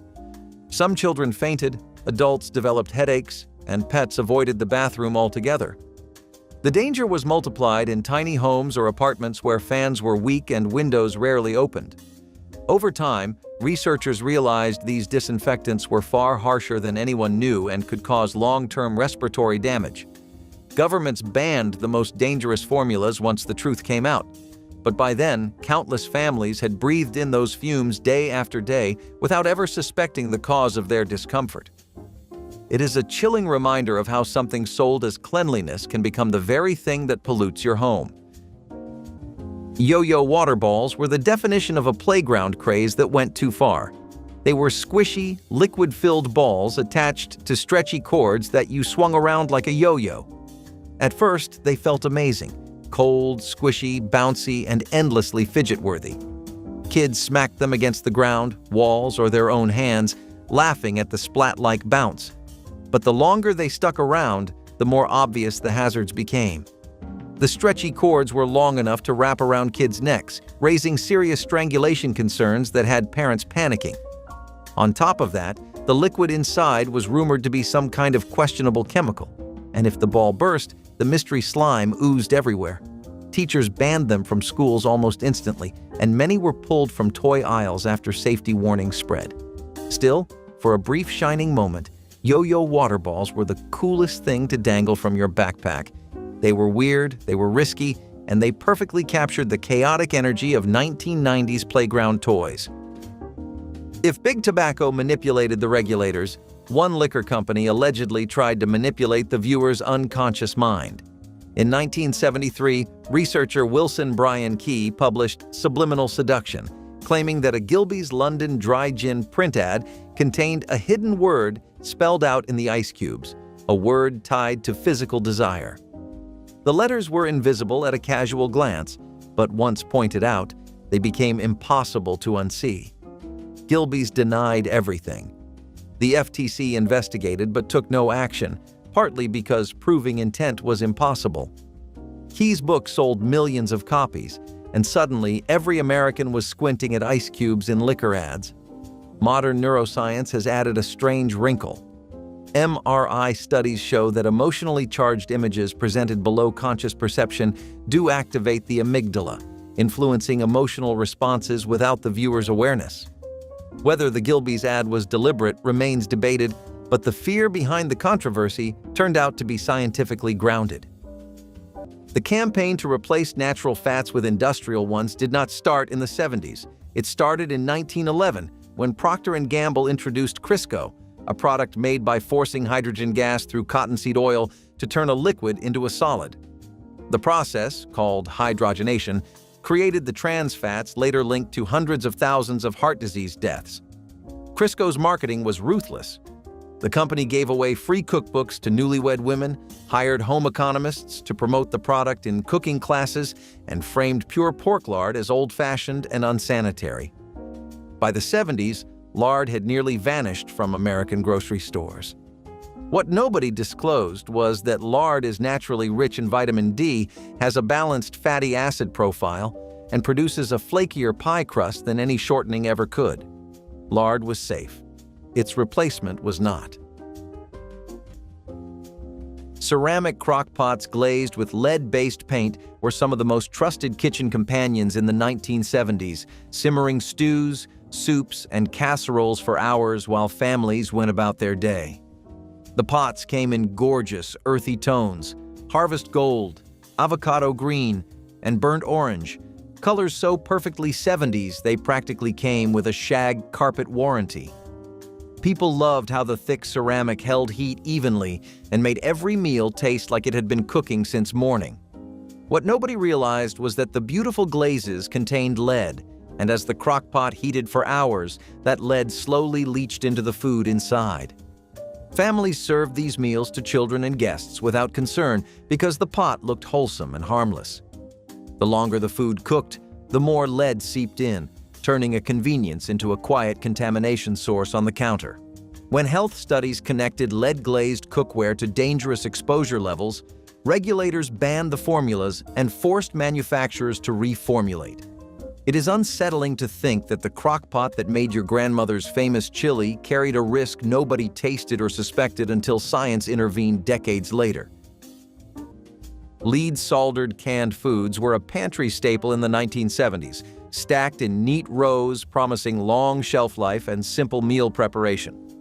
What families never considered was that the lead solder creating those airtight seals was one of the most effective preservation methods of its era. Scientists acknowledge that lead bonds were extraordinarily tight, preventing air, moisture, and bacteria from entering with a reliability tin alternatives initially struggled to match. Grandparents relied on these cans for soups, vegetables, and meats, opening them daily without questioning how the container might affect food. But lead does not stay locked in metal when it contacts acidic ingredients like tomatoes or citrus. It leaches into the contents, turning a convenient item into a quiet source of contamination that accumulated with every meal. Doctors traced rising cases of poisoning back to these soldered seams, and regulators moved to eliminate lead from all food packaging. The transition to tin welded seams took years, and early replacements did not seal as reliably. Engineers still note that the original lead bonds set a benchmark for hermetic sealing that required considerable effort to surpass safely. Plastic baby bottle warmers containing BPA were marketed as lifesavers for exhausted parents in the 1980s, promising perfectly heated formula without fuss or complicated preparation. New mothers trusted these devices completely, genuinely believing they were providing the best care during late-night feedings and early morning routines when exhaustion clouded every decision. The plastic reservoirs and warming chambers seemed sturdy, practical, and thoughtfully designed with infants in mind. But BPA, a chemical making plastics hard and clear, did not stay locked inside when heat was applied. It leached directly into the formula, mixing invisibly with liquid babies drank during their most vulnerable developmental months.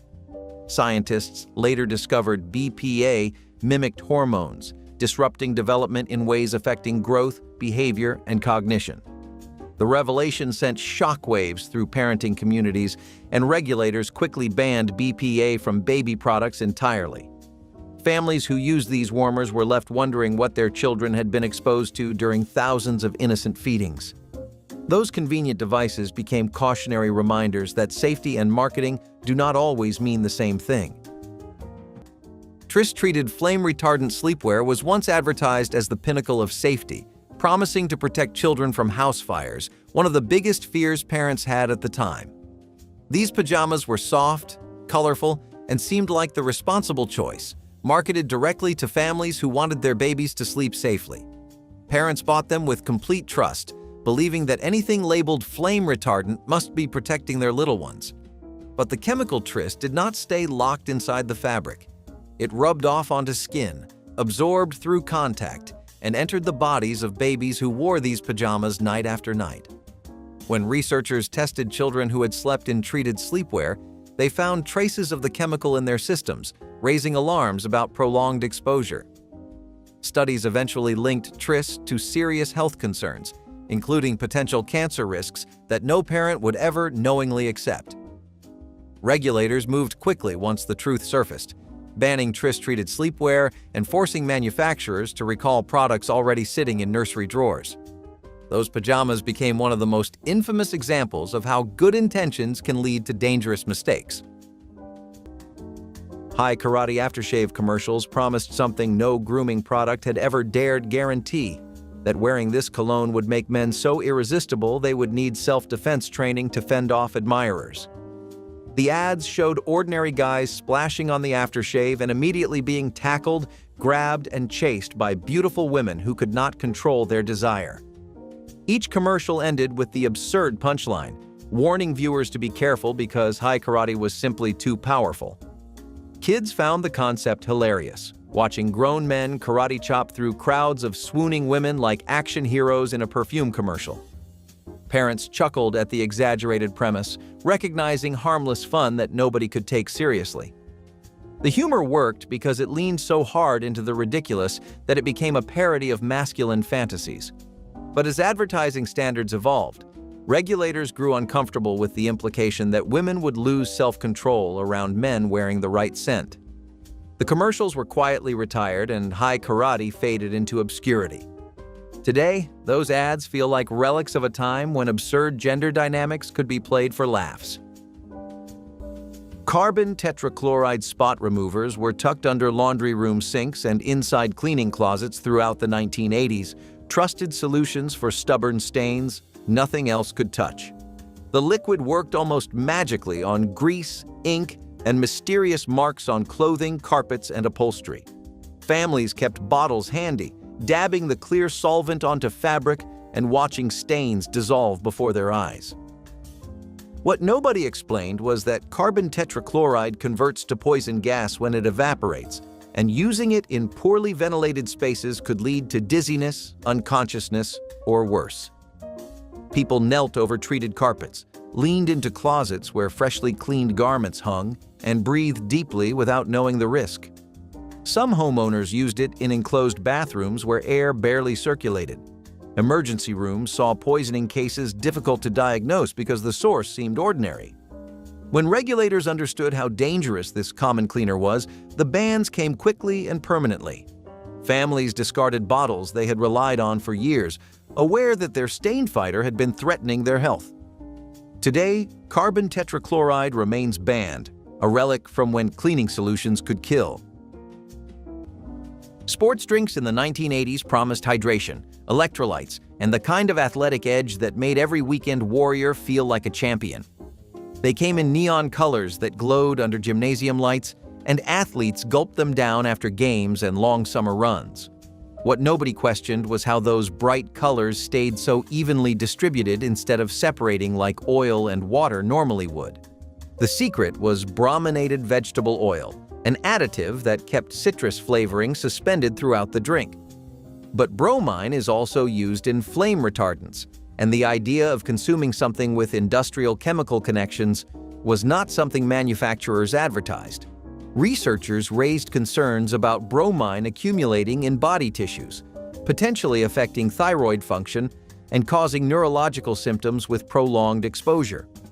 Other countries began banning brominated vegetable oil entirely, while the United States allowed it to linger. Athletes who thought they were fueling their bodies with something healthy were actually consuming a chemical that most of the developed world considered too risky for food. It took decades before major brands finally removed it. Letting children light the Advent wreath candles unsupervised was a cherished December ritual that families trusted completely in the 1980s. Every evening, kids gathered around the dining room table, struck a match or flicked a lighter, and carefully touched flame to each wick while counting down days until Christmas. Parents often watched from the kitchen doorway, pleased their children were learning responsibility. But just as often, parents were busy with dinner, phone calls, or wrapping presents in another room entirely. Children as young as 5 handled matches regularly, learning through trial and error how close was too close. Some families kept the lighter right beside the wreath, accessible to anyone tall enough to reach the table. Near misses with dripping wax and wobbling candles became family jokes rather than warnings. The ritual felt sacred and completely reasonable for children to manage alone. Today, fire safety guidelines prohibit unsupervised minors handling open flames, and many schools have banned candle lighting entirely. What once taught patience is now classified as a preventable fire hazard. Diet pill Christmas specials for weight-conscious women promised holiday transformations that now seem dangerously irresponsible. Advertisers targeted women with messaging that implied looking slim was the greatest gift they could give themselves, their husbands, and their holiday photographs. These commercials aired during family viewing hours, featuring slim models explaining how easy it was to shed pounds before the big party or fit into last year's dress just in time for Christmas dinner.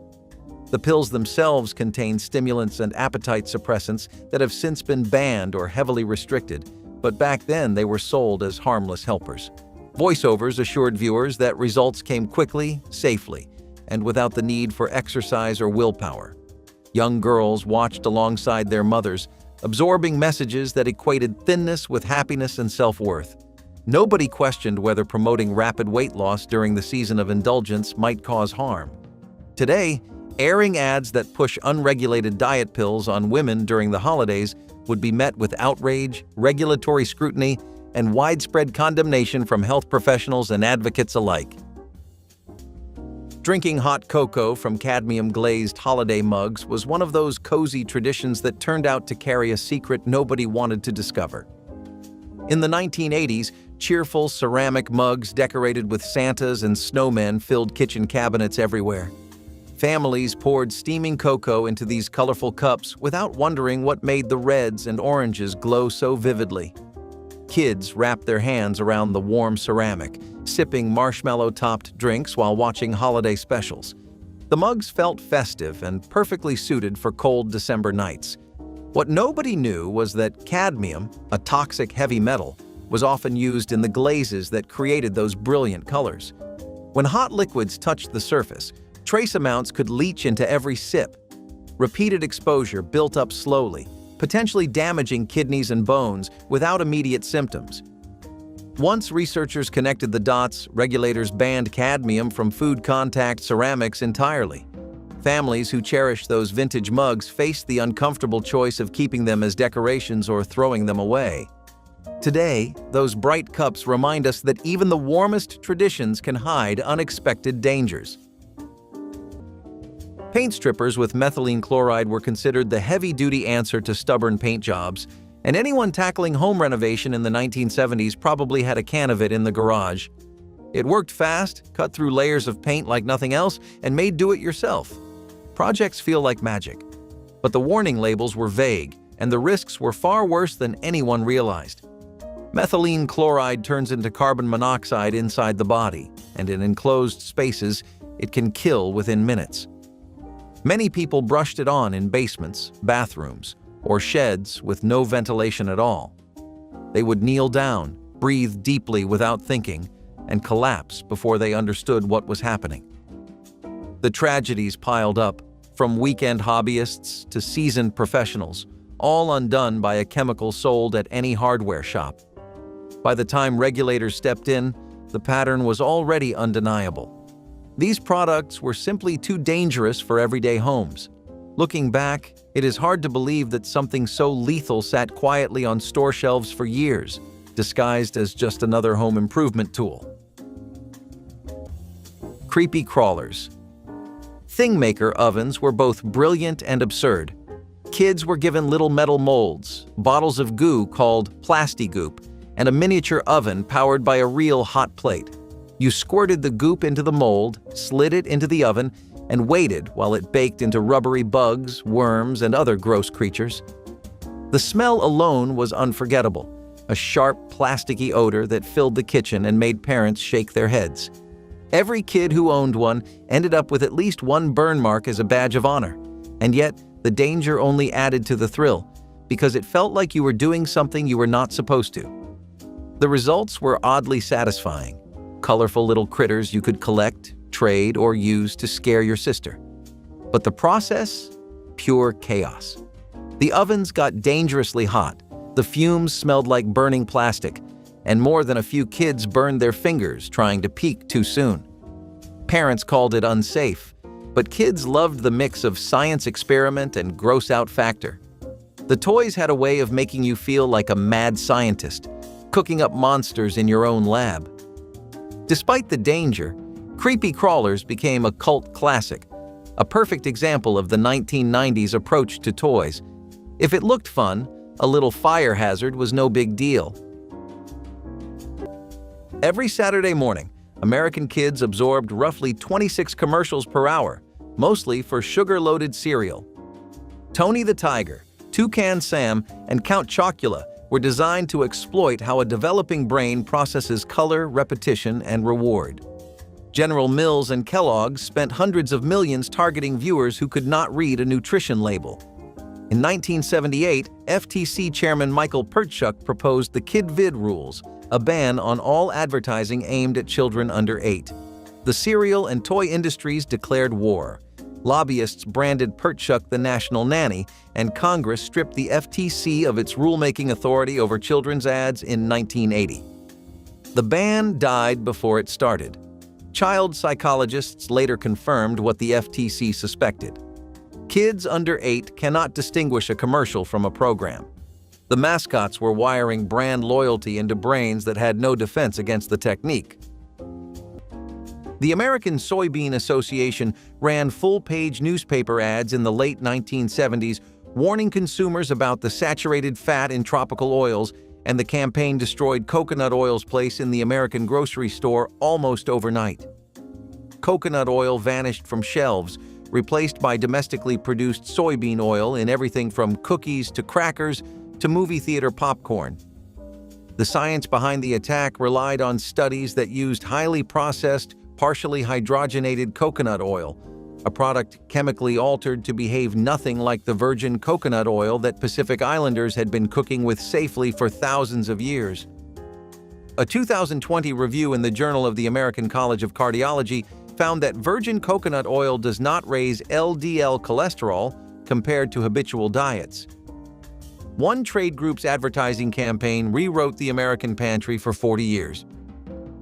Pressure cookers without safety release valves were the ticking time bombs of the 1970s kitchen, and somehow every family treated them like perfectly normal appliances.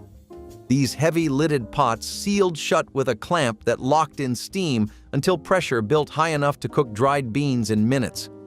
The problem was breathtakingly simple. If pressure climbed too high with no valve to release it, the lid could launch off the pot like a metal disc aimed at the ceiling. Kitchens across the country experienced explosions that sent boiling food, steam, and shrapnel in every direction, burning anyone standing nearby. Parents told stories about the time the cooker blew as if it were a funny anecdote, then put the lid back on and used it again the following week.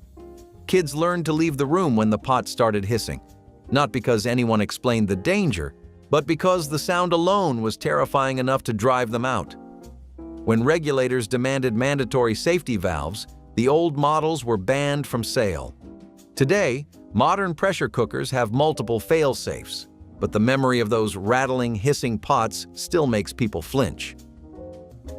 Carbon tetrachloride fire extinguishers were considered the most advanced household safety tool available, and their reputation was earned through sheer effectiveness.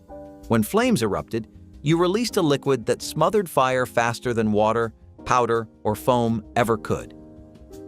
Scientists today recognize the smothering mechanism as remarkably efficient because carbon tetrachloride displaced oxygen so completely that flames died almost instantly.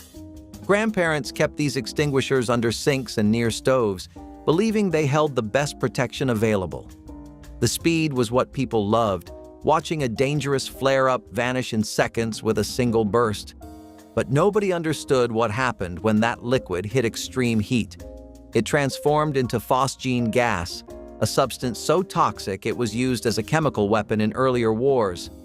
Families who rushed to extinguish kitchen fires inhaled something far deadlier than the flames, unaware that each breath carried a hidden threat. When regulators connected the dots, these extinguishers were replaced with safer alternatives that worked slower but did not poison the people they protected. The engineering was brilliant, the chemistry lethal. Cadmium-colored enamelware brightened 1980s kitchens with shades of orange, red, and yellow so vivid they seemed to glow under fluorescent lights and morning sunshine.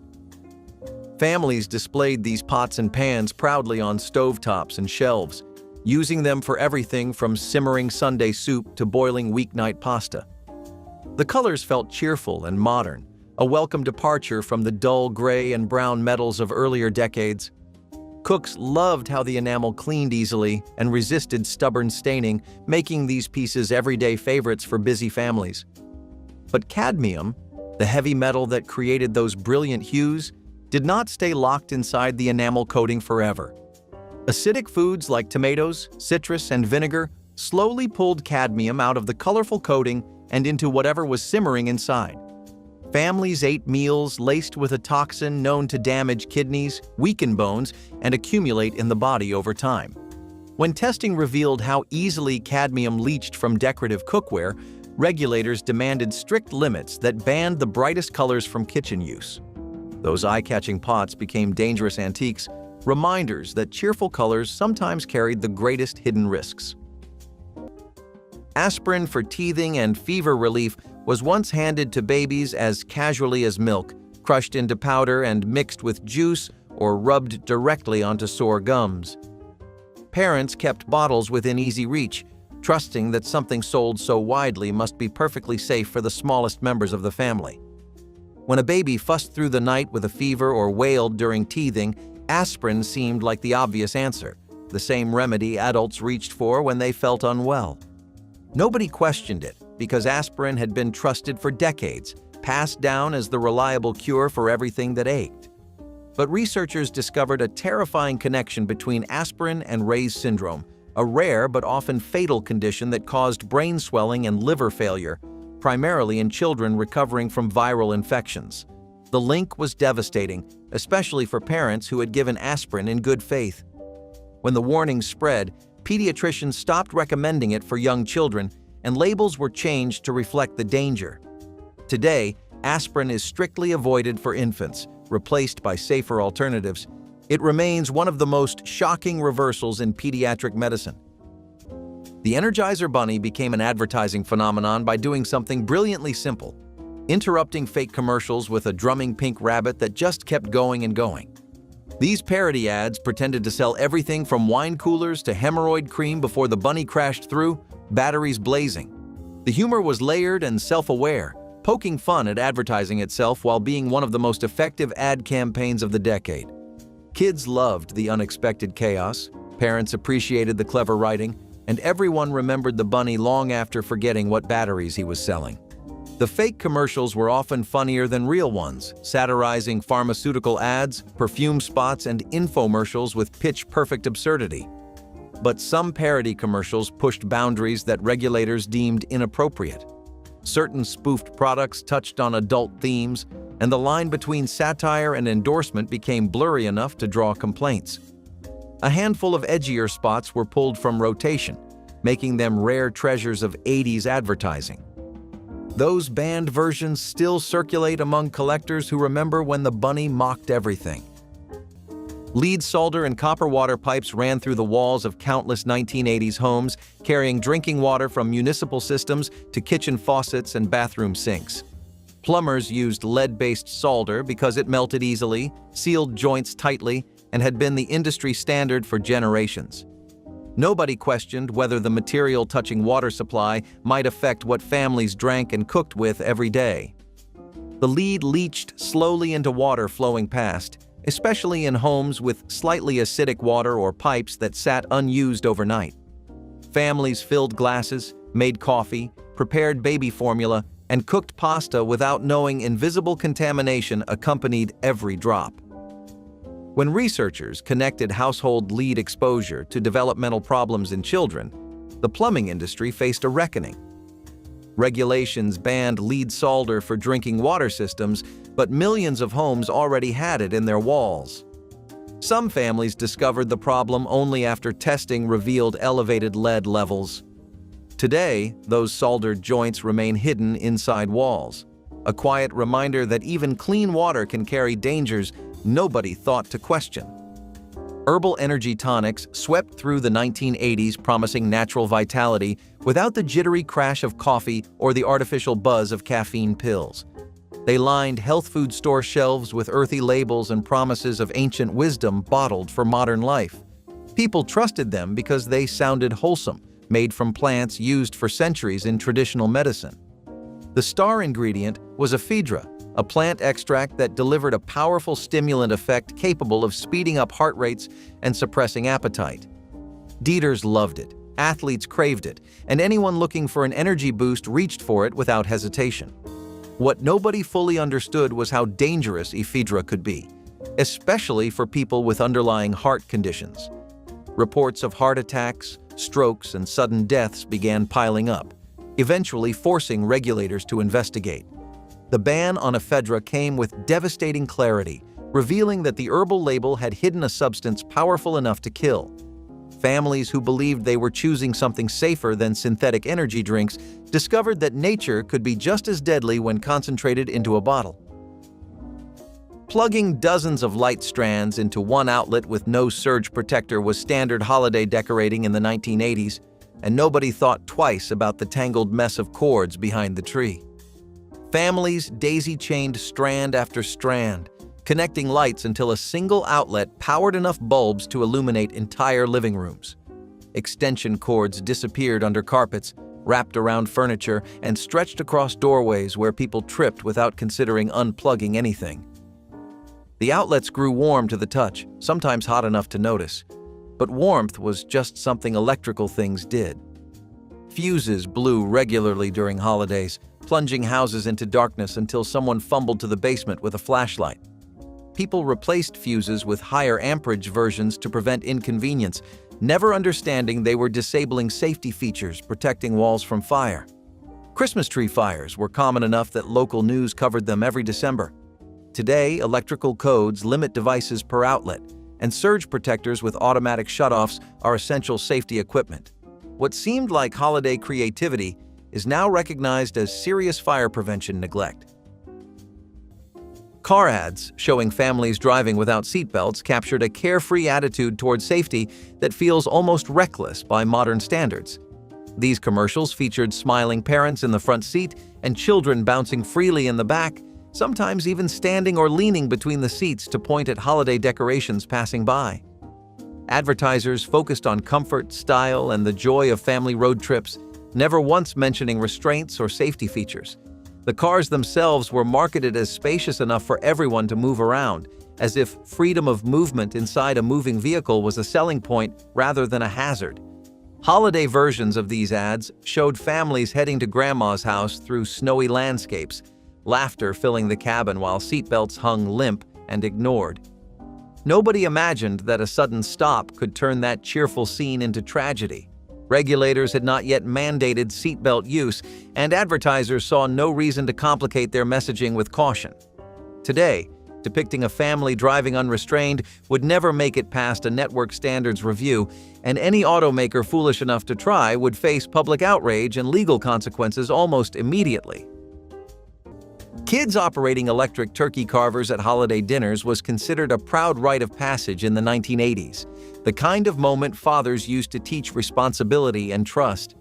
The electric carver buzzed loudly as it sliced through golden skin and tender meat, and children as young as 10 were handed the vibrating handle with nothing more than a quick demonstration. Parents stood nearby with encouragement rather than concern, believing that learning to carve built character and prepared kids for adulthood. The blades were sharp, the motor was powerful, and the whole family watched as Junior tried to keep the slices even. Sometimes fingers got too close, sometimes the bird slipped on the platter, and sometimes the cord tangled in ways that made everyone nervous. But accidents were treated as learning experiences rather than emergencies. Today, motorized carving knives come with strict warnings about keeping them away from children, and no responsible parent would hand one to a kid at the dinner table. The tradition of letting children handle dangerous kitchen tools has quietly disappeared, replaced by safety guidelines that would have baffled 80s families. Cadmium-plated ice trays looked sleek, shiny, and perfectly modern in the 1970s kitchen, especially beside the newest refrigerators. Metal trays froze water quickly, popped out cubes cleanly, and felt sturdier than plastic. But the smooth silver finish that made them look so refined came from cadmium, a heavy metal that slowly flaked off and mixed into the ice. People placed these contaminated cubes into children's drinks, iced tea pitchers, holiday punch bowls, and never suspected a thing. Over time, researchers discovered that cadmium could damage kidneys, weaken bones, and build up in the body with long-term exposure. The more scientists learned, the worse the picture became, and soon every health agency demanded that cadmium vanish from anything that touched food. When these trays were banned, most families were shocked to hear that something so normal had been quietly poisoning them. It still feels surreal that ordinary ice cubes, the kind you never think twice about, once carried risks nobody imagined. Buzz Lightyear with pop-out wings seemed like the perfect movie tie-in toy. Straight out of Toy Story, this action figure came with spring-loaded wings that shot out at the push of a button. Kids everywhere strapped him onto their belts or launched him into mid-air battles. The wings were powerful enough to snap open with a thwack that startled anyone nearby. Friends learned to keep their distance when someone pressed the button because you never knew where the plastic tips would fly. Getting hit hurt. But somehow it also made the toy feel more real. But those wings? Less to infinity and beyond, and more straight into someone's eye. The sharp plastic tips snapped open with enough force to leave scratches, bruises, and a few trips to the emergency room. Parents were horrified. Kids thought it made him cooler. You never forgot the first time a Buzz Lightyear wing smacked you across the face. Painful, but unforgettable. Eventually, redesigned versions softened the danger, but the original became infamous for turning playtime into a contact sport. For all his heroic charm, Buzz Lightyear ended up being one of the funniest banned hazards of the 1990s toy shelf. Folgers ran ads throughout the decade featuring a fictional neighbor named Mrs. Olson, played by actress Virginia Christine. The script never changed. A young wife brewed terrible coffee, her husband grimaced, and the marriage appeared to wobble. Then Mrs. Olson arrived with a can of Folgers, and domestic order was restored. Christine played the part for over 20 years and became one of the most recognized faces in advertising. The premise was blunt. A woman's value at home depended on brewing decent coffee, and failure meant losing her husband's approval. Feminist critics called it degrading. Behavioral scientists now focus on a different detail. The ads used what researchers call the competent helper model, a trusted peer who solves your problem with one product. It is the same framework that influencer marketing runs on today, repackaged from a 1970s kitchen for the social media era. Walk into any American supermarket in the mid-80s and the dairy aisle was a wall of low-fat and fat-free yogurt. Each container dyed a cheerful fruit color and sweetened with enough sugar to rival a candy bar. Full-fat yogurt had been shoved aside by the same dietary guidelines that condemned butter, whole milk, and eggs. Without fat, yogurt tasted like sour paste, so manufacturers compensated with corn syrup, modified food starch, and artificial flavors. Some low-fat yogurts contained more sugar per serving than a glazed donut. Full-fat yogurt, meanwhile, kept you satisfied longer, contained conjugated linoleic acid linked to reduced body fat, and promoted the absorption of every fat-soluble vitamin in the meal. Multiple studies have since linked full-fat dairy consumption with a lower risk of metabolic syndrome, the cluster of conditions that includes high blood sugar and excess belly fat. What grocery stores sold as a diet food was, nutritionally, closer to frosting. Aluminum ice trays treated with cadmium plating looked sleek and modern inside every 1970s freezer, their shiny finish reflecting the light like tiny mirrors waiting to be cracked open. People loved them because they froze water quickly, popped out cubes cleanly, and felt sturdier than the flimsy plastic trays on store shelves. The satisfying pull of the metal lever that loosened the cubes was a kitchen ritual, and kids fought over who got to do it because the cracking sound felt rewarding.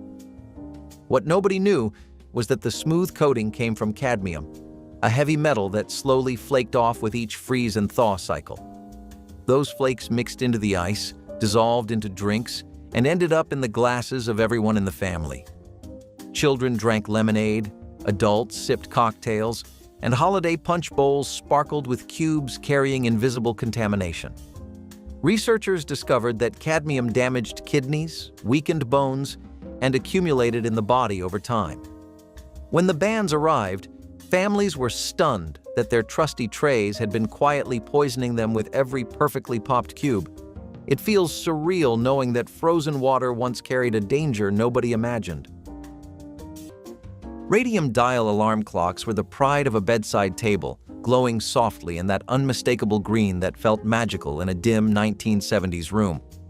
What made them impressive was the self-powered luminescence, because radium paint required no batteries, no charging, and no external light to maintain its glow for years.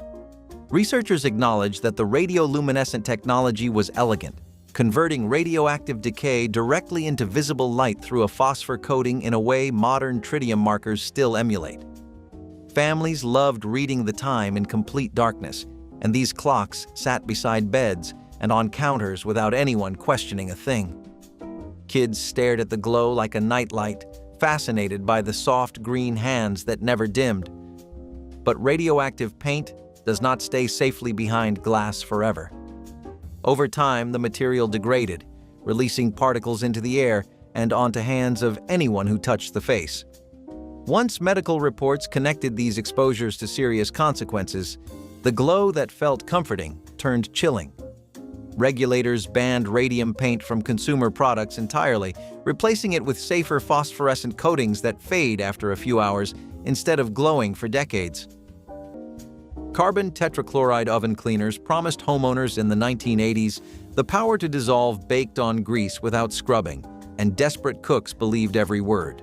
The fumes were sharp and overwhelming, but people assumed that meant the product was working hard on their behalf.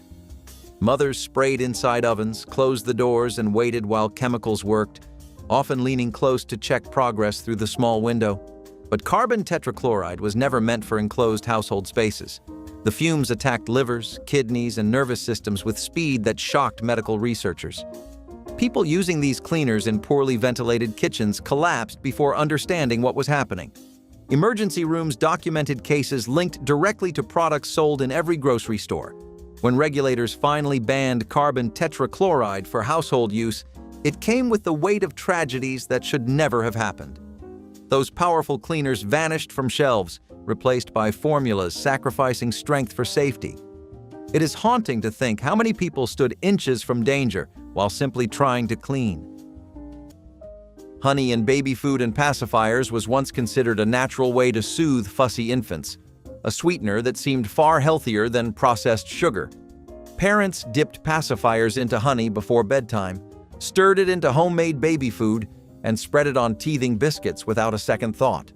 Grandmothers swore by it as a folk remedy for colicky babies, and the golden sweetness seemed as innocent as anything from nature.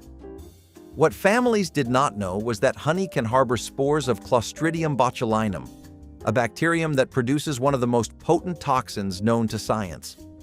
Adult digestive systems handle these spores without trouble, but infant intestines lack the defenses to stop them from multiplying. Once inside a baby's gut, the bacteria release toxins that cause infant botulism, a condition that can paralyze muscles, stop breathing, and prove fatal without treatment. When doctors traced cases of infant botulism back to honey exposure, warnings spread quickly through pediatric communities. Today, no honey is recommended for babies under 1 year old, a guideline that would have shocked families who used it freely decades ago. Natural does not always mean safe. Miller Lite commercials turned a simple beer argument into one of the most entertaining ad campaigns of the 1980s, featuring retired athletes and celebrities screaming at each other over whether the beer tasted great or was less filling. The debates escalated into absurd physical confrontations, barroom brawls, and comedic standoffs that made choosing a side feel like the most important decision anyone could make. Kids imitated the arguments on playgrounds, parents quoted the catchphrases at parties, and the campaign became a cultural touchstone that transcended beer advertising. The humor worked because the stakes were deliberately low while the passion was cranked impossibly high. Watching famous athletes nearly come to blows over a beer slogan was comedy gold. But some commercials featured scenarios regulators found problematic, including depictions of drinking that implied intoxication was funny rather than dangerous. The more aggressive spots were quietly retired as alcohol advertising guidelines tightened. Today, those classic debates feel like relics of a time when beer commercials could be genuinely hilarious without worrying about the message they sent. Cadmium pigmented orange Fiestaware sat in china cabinets and on dinner tables throughout the 1980s, its bold, radioactive orange glaze making it a beloved collector's item and everyday dinnerware. The color came from cadmium sulfide and selenium compounds that gave the finish its characteristic brightness, a vibrancy no other pigment could match. Families served holiday meals and children's snacks on these plates without knowing the glaze was not stable. Acidic foods like tomato sauce and citrus fruits slowly leached cadmium from the surface, delivering invisible doses of toxic heavy metal with every bite. Collectors displayed pieces proudly, unaware that handling them transferred contamination to hands that later touched food.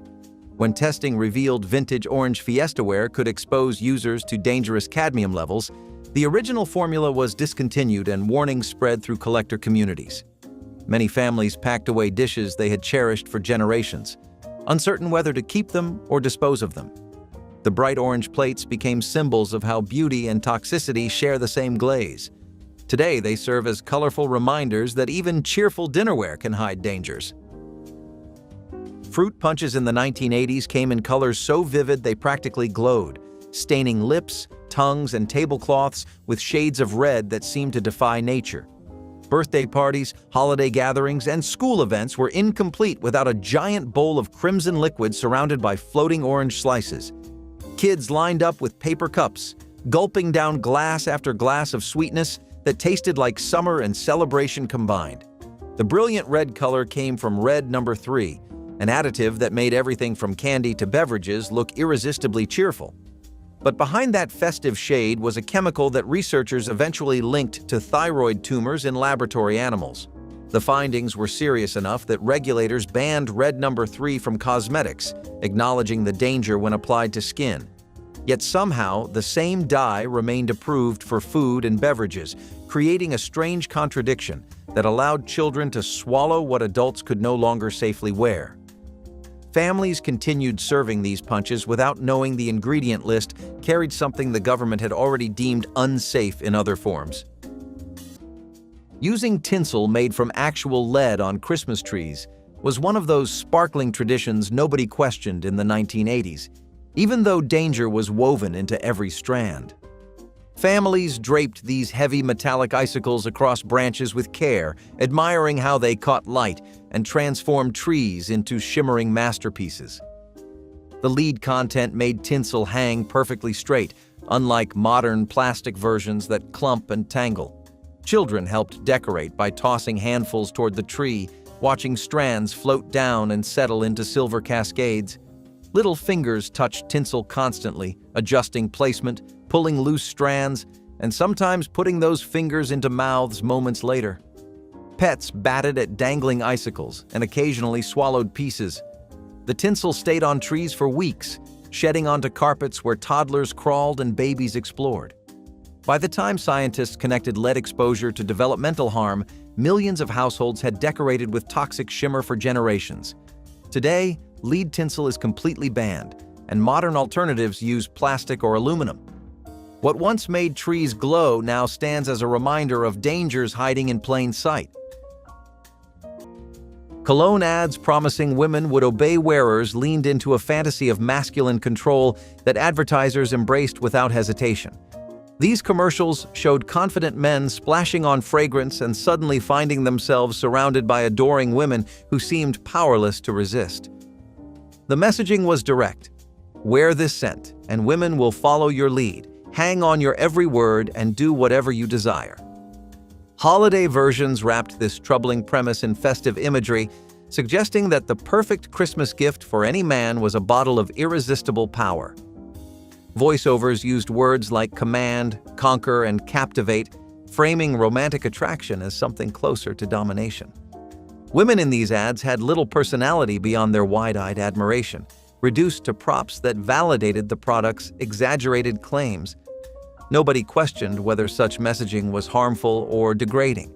It was simply how fragrance was sold, with swagger, fantasy, and deeply problematic undertones.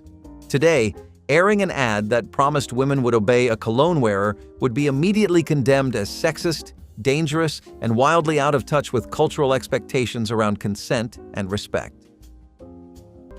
Running extension cords under carpets for tree lights was the quick fix every 80s family used to hide the tangle of wires that came with holiday decorating.